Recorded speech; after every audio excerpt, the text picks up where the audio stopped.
तो चलिए कुछ वीडियो के माध्यम से इसको हम और अच्छे तरीके से समझने की कोशिश करते हैं दोस्तों।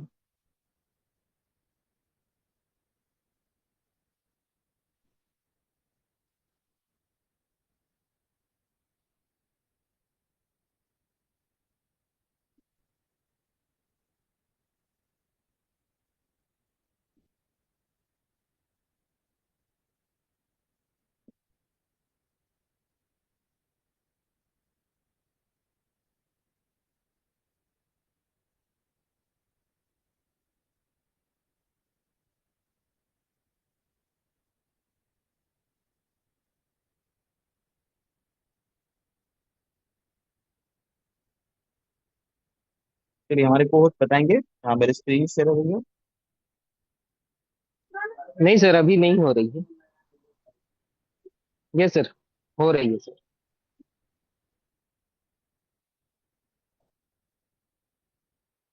कुछ सिस्टम हर तरह के हम सब ने ऐसे ढेरों प्रोजेक्ट्स देखे हैं जो रातों रात आसमान छूने का दावा करते हैं और फिर अचानक कहीं गायब हो जाते हैं ना। वॉइस आ रही लेकिन सर? क्या कोई ऐसा मॉडल है जो इन टेम्पररी ट्रेंड्स से यस आगे सर। बढ़कर यस सर, एक आ रही हमेशा है। टिकने वाला इकोसिस्टम बना सके? इन्हीं सवालों का जवाब तलाशते हुए आज हम LGNS के इकोनॉमिक ब्लूप्रिंट का गहराई से विश्लेषण करेंगे।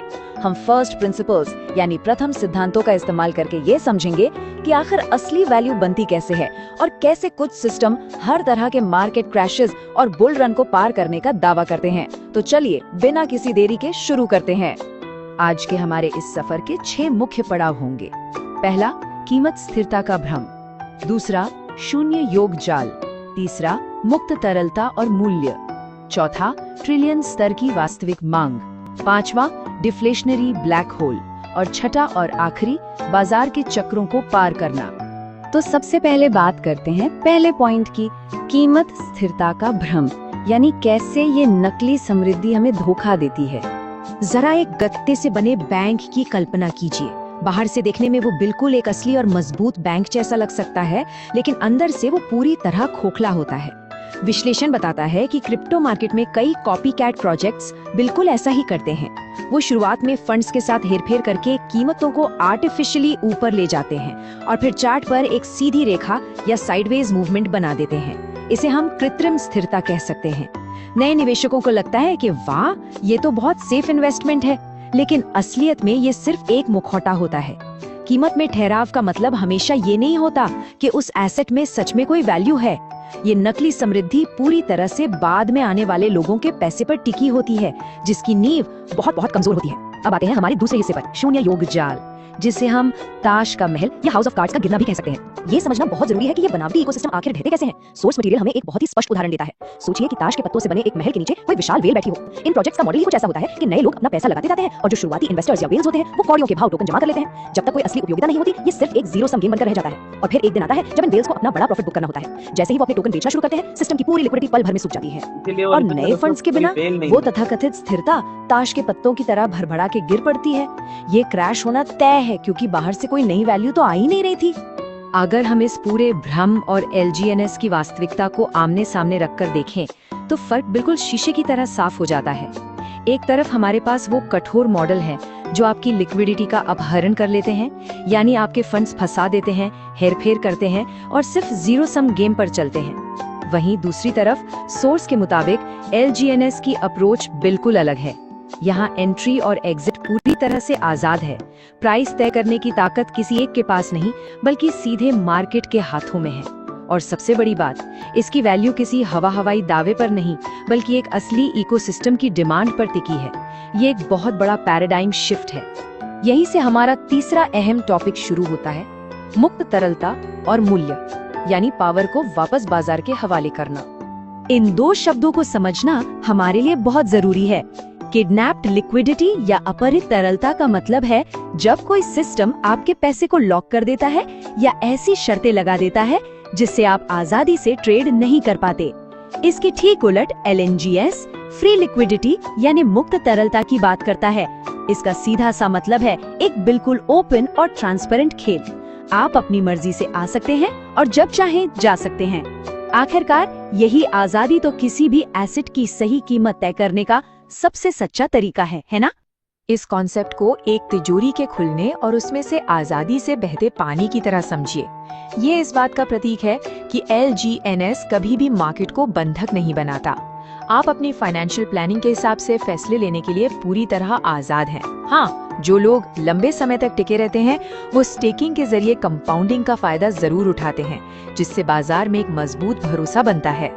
सोर्सेज इस बात पर बहुत जोर देते हैं कि कोई भी मार्केट लंबे समय तक किसी कठोर और बंधे हुए मॉडल को बर्दाश्त नहीं करेगा। असली ताकत तो सिर्फ आजाद तरलता और इकोलॉजिकल वैल्यू की ग्रोथ से ही आती है। चलिए आगे बढ़ते हैं हमारे चौथे पॉइंट पर, ट्रिलियन स्तर की वास्तविक मांग, जो इस पूरे इकोसिस्टम का असली ड्राइवर है। यहाँ हम किसी छोटे मोटे नंबर की बात नहीं कर रहे हैं दोस्तों। सोर्स मटेरियल बहुत स्पष्ट रूप से भविष्यवाणी करता है कि सॉवरेन प्राइवेसी स्टेबल कॉइन्स की भविष्य की मांग कुछ मिलियन या बिलियन तक सीमित नहीं रहेगी। ये दसियों या सैकड़ों अरबों डॉलर तक, यानी सीधे ट्रिलियन स्तर तक पहुंचने वाली है। और यही वो विशाल पैमाना है जो इस पूरे मैकेनिज्म की नींव रखता है। अब सवाल ये है कि ट्रिलियंस की ये मांग हवा से तो आएगी नहीं, है ना? तो ये आएगी कहाँ से? इसका जवाब है स्टेबल कॉइन ए प्राइवेसी इकोसिस्टम के पूरी तरह से रोल आउट होने से। $LGNS की असली वैल्यू सीधे तौर पर रियल वर्ल्ड के यूसेज और इस स्टेबल कॉइन की भारी मांग से जुड़ी हुई है। ये सिर्फ व्हाइट पेपर पर लिखी गई कोई थ्योरी नहीं है, बल्कि भविष्य का मल्टी चेन लैंडस्केप और वास्तविक खपत है, जो $LGNS के अंदर भयंकर डिमांड पैदा करने के लिए डिजाइन की गई है। जब यूटिलिटी रियल होती है तो जाहिर है वैल्यू भी रियली होगी। और अब आता है इस ब्लूप्रिंट का सबसे दिलचस्प पांचवा हिस्सा, डिफ्लेशनरी ब्लैक होल, यानी अत्यधिक कमी का गणित। ये इस पूरे सिस्टम का एक ऐसा नियम है जिसे कोई नहीं बदल सकता। इसे सिर्फ 2 आसान स्टेप्स में समझते हैं। स्टेप 1, ओरिजिन वर्ल्ड में जब भी कोई नया स्टेबल कॉइन ए बनाया या मिंट किया जाता है। स्टेप 2, ठीक उसी वक्त 1:1 के अनुपात में LGNS टोकन को हमेशा के लिए नष्ट कर दिया जाता है, जिसे क्रिप्टो की भाषा में बर्न करना कहते हैं। ध्यान रहे, ये कोई ऑप्शन नहीं है कि मन किया तो किया वरना छोड़ दिया। ये इस इकोसिस्टम का अटल कानून है। इसे एक धधकती हुई भट्टी की तरह समझिए। ये सिर्फ एक टेक्निकल प्रोसेस नहीं है, बल्कि एक एब्सोल्यूट फिजिकल बर्न है।